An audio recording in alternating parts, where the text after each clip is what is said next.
This is the part we've been waiting on actually. So this 6AN fuel line, the 6AN still braided fuel line.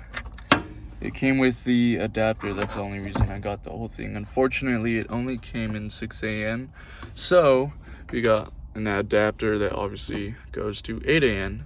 So this will actually bolt on to here, obviously in this direction, just like that.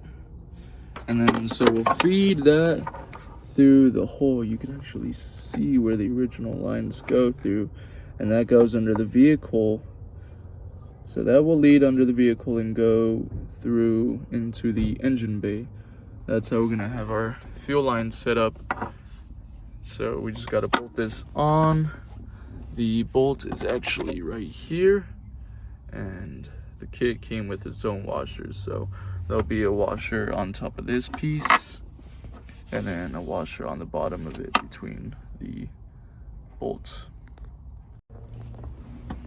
So we'll just go ahead and try to feed that through for now. This is how I was talking about for those washers. So one between the head of the bolt and the adapter, and then one between the adapter and the actual pump. Alright, so I know this looks crazy, but stick with me here. Remember how the fuel line we have attached to the fuel pump right now is 6AN, and I had planned to go 8AN originally. The problem is that adapter for the fuel pump only came with a 6AN line.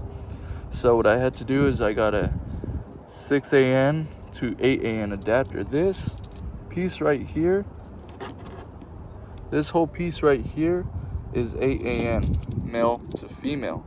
So this adapter goes from 6AN to 8AN. So now I have my 8AN fitting, and then I'll go and grab my 8AN lines, and that's where I'll be able to run my 8AN lines. So this will be right under the vehicle where it switches over.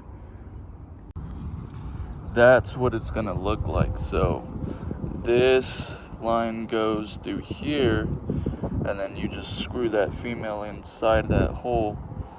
And they usually give you a tool for this. Unfortunately, out of all the adapters and lines I ordered, neither of them came with the tool to tighten these. That way it doesn't scratch the hell out of the fitting. And then so this end will go to the 6AN piece that's hanging under the vehicle right now. We'll go ahead and attach this adapter real quick to that fitting that's just hanging. So that's the 6AN leading to the fuel pump. And then we'll attach this and run it along the original fuel lines. We'll take those out eventually. So that way this will run all the way to the front of the vehicle. This is our version of Cars and Coffee.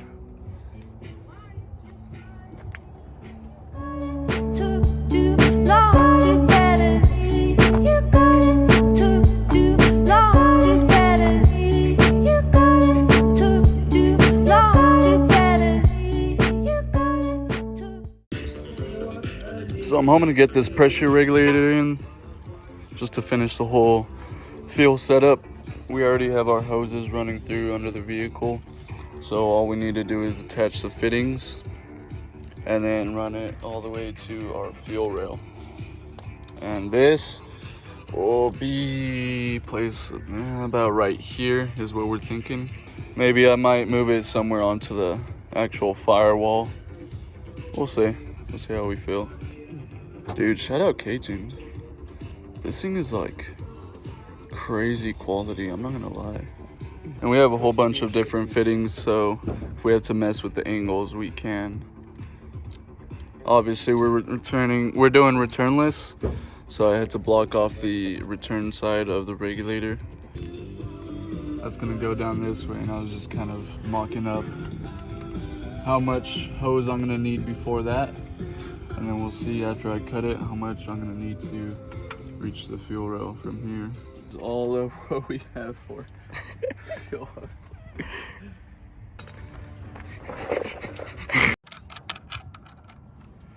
Dude, this is so satisfying.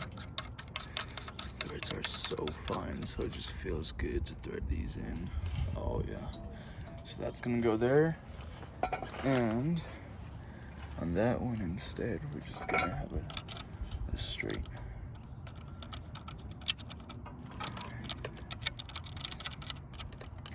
And that will just thread in perfectly.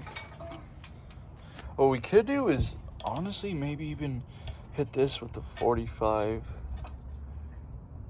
and that would just go straight from here to there with the 45.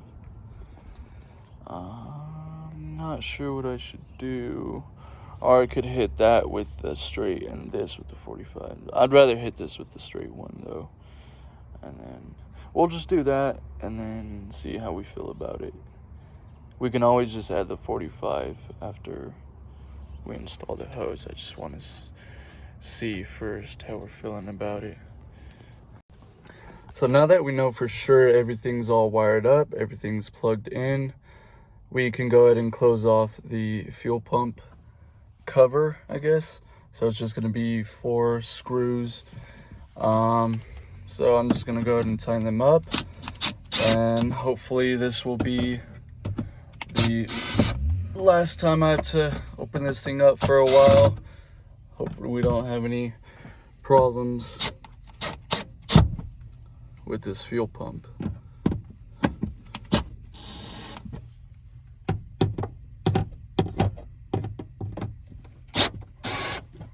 Okay.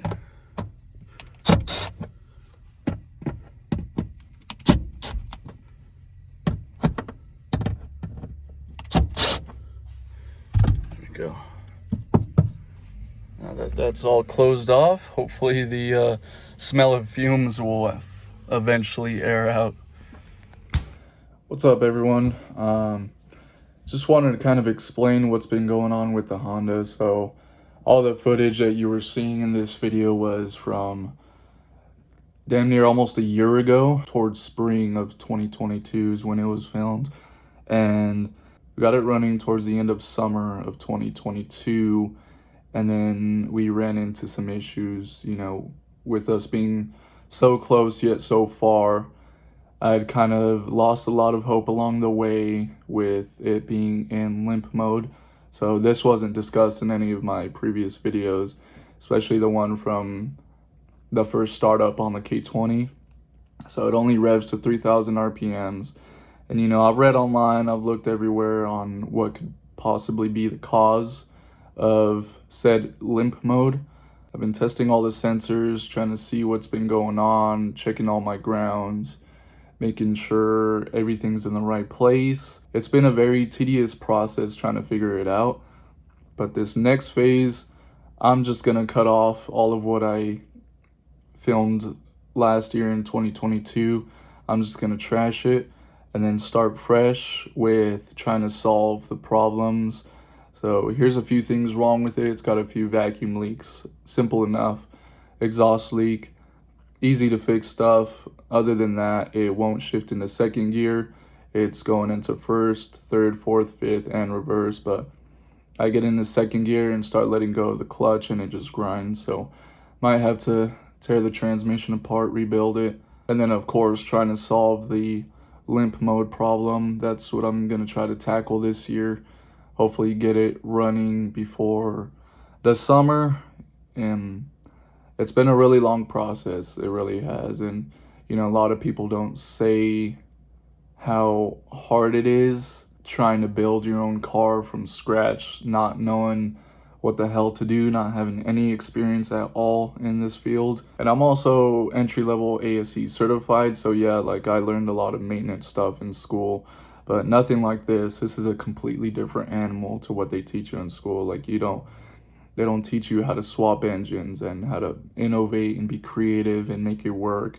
So this has been a really hard process, and I do thank all the people that have been helping me out, giving me advice and, you know, lending a hand with this whole project. So this next phase will be just a new start. I want to restart and get better footage and kind of go more into detail about what's going on and how I'm trying to solve it. Still, there's a lot to do.